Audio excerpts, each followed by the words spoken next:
Some say all residents aren't evil, but maybe they just haven't been the landlord yet.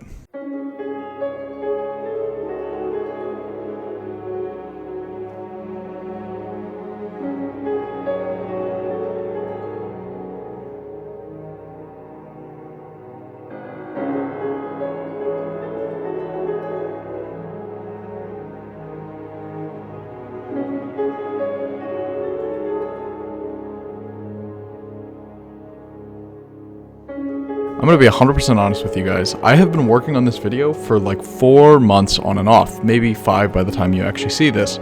Maybe it wasn't this version of this video, but it ended as this version of this video. Ever since my mission to begin a series on the Resident Evil franchise, since my video on the remake of 2, I've been trying to figure out how to talk about Resident Evil 3. Not only do I not know how to approach this game from either a comedic or a review standpoint, but I don't even know how to play the game. All of the gameplay you're gonna see in this video will be my 4th playthrough of the game. On my first playthrough, all of my footage corrupted. On my second playthrough, it recorded without audio. Sure, I'll take the blame for that one. On my third playthrough, however, I decided that I wanted to beat the game in under 2 hours for an achievement, and I was like 3 minutes off. So here we are, playing through the game a 4th time because I wanted to do a soft speed run of Resident Evil 3. I seriously considered scrapping this video altogether, but now that 4 is out, I have to see it through. So, enjoy. Also, this is your spoiler warning. So in this one you play as Jill Valentine, a STARS officer who— oh, fuck! Oh, shit. Anyways, fuck. Oh my god. So, you're a STARS officer, and basically, Jesus fucking Christ! So right off the bat, I was saying, in this one, you play as Jill Valentine, a member of the Special Tactics and Rescue Service, or STARS for short. Essentially, you are trying to escape from the city, but you're being hunted by this big guy since you just found out about the scary mega corporation zombies, in the first game, that is. Thanks, officer! Now you're gonna crawl under here so that the next area can load and get to the top of this parking garage, where you perform a tactical retreat back to the ground, and the Resident Evil 3 goat shows up to save the day. Before we head Leon, now we have Carlos, baby. He whisks you away to a subway hideout with his friends, and naturally, as any highly trained military man would, he sends you, the injured woman, off to fix the railway. You head to the power station, get assaulted by some bug people, and it's that easy, baby. It's back online. You head to the railway control, but alas, the big guy's after you again. Make your way past and fix the route, and you'll catch Big Guy impregnating some zombies outside, but it's nothing a grenade can't handle.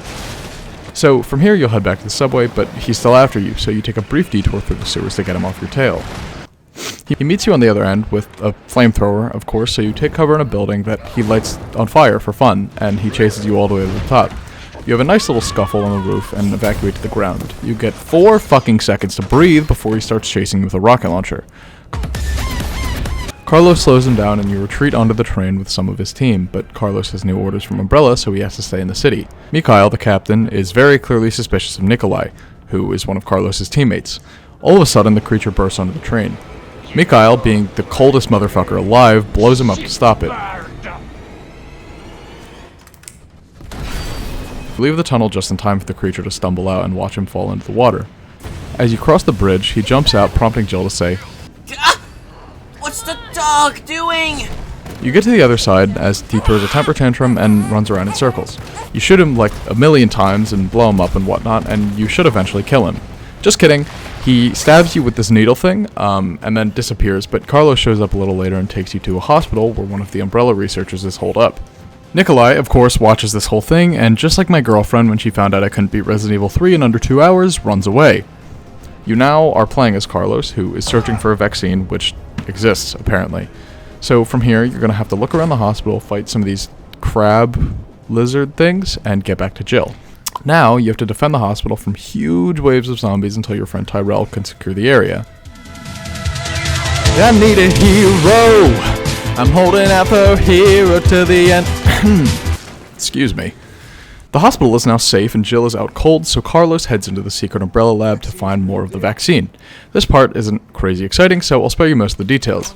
Jill gets up and heads down, and Nikolai, one of Carlos's crazy teammates, remember from before, is evil.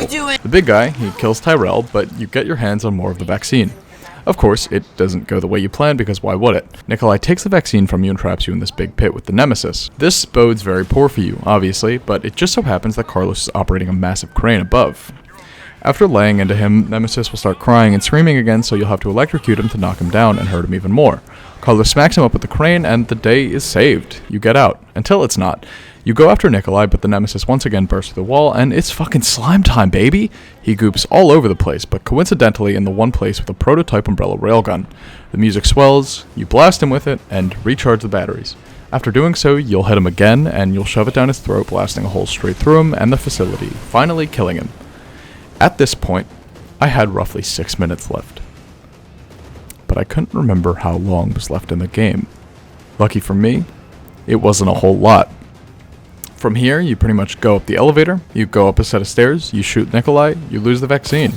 You and Carlos fly into the sunset just in time for Raccoon City to get nuked. My final time,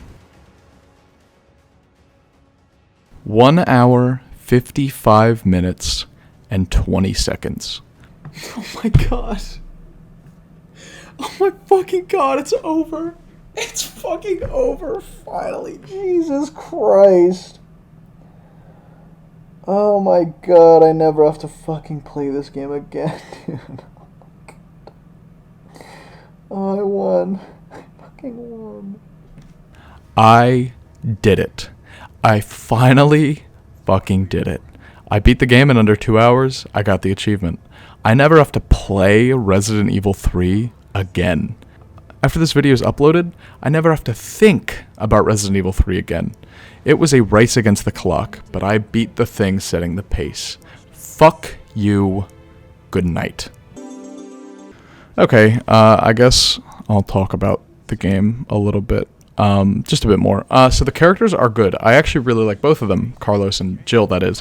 There's a lot of moments where the characters actually talk to each other compared to Resident Evil 2, it feels like, so I enjoyed that there's a lot of dialogue between our cast. Not to say that this portion was done poorly in RE2, it works for that game, but I enjoyed this game's dynamic between its characters. The last game wasn't a great show for the utter clownery that goes on in this series. I have been honored with the prodigious power from the great Lord Sadler. I've been expecting you, my brethrens. No thanks, bro. But the older games are very well known for their sometimes goofy and over-the-top tones, dialogue, characters, but I think this was a lot closer to the wackiness than RE2, which I appreciated. Like this line, for example. Hey, I told you I couldn't leave you in a Carlos's world. That would just be too cruel. Like, what the fuck was that? But it's charming, I love it. So this game is a lot more linear and a lot less replayable than RE2. This is not a good thing. The areas are, in general, smaller, and there's not a lot of exploration that can be done. The franchise is also very well known for their hyper-replayable stories by having new gameplay elements or set pieces depending on how you play them again. RE3 is already a smaller game, originally only being released as a sort of sister spin-off game to the original Resident Evil 2. For that reason, the game is not very long either. The story is the exact same every single time you play it, take it from me, and the only thing that can change is you having certain items that were not in the original playthrough. You get these items by doing certain challenges in the game, and it gives you points after. I don't normally mind if games don't have a lot of replayability, but given just how much money this game is for how long it is, I think I bought it for like $40. I think I have a right to complain. For example, my first playthrough of this game, I went in completely blind, and I beat the entire thing in like 4.5 hours, the whole game. I had a great time. It was a lot of fun, but I just wish there was more of it. The villains are fun. Nemesis is ridiculously intimidating and a lot of fun to fight, and Nikolai is just comically evil, which, you know, you can always appreciate. There's honestly not much else I feel the need to go into detail on. As always, the music is pretty good, the visual style and graphics are both fantastic, and the gameplay feels perfected. I also think it's worth mentioning that this one is not really a horror game. It's a lot more actiony in comparison to RE2, but I think if you enjoyed it, then you'll like this one too. There's a lot of callbacks and references to Resident Evil 2 since they're in the same place for the most part, and like I mentioned, this was sort of originally a spin-off sister game to Resident Evil 2. But yeah, this one's just a really good time to run through, so yeah, I'd say give this one a try if it goes on sale. But with all that being said, thank you guys so much for watching. If you want to, like, comment, subscribe, you know, the whole 9 yards.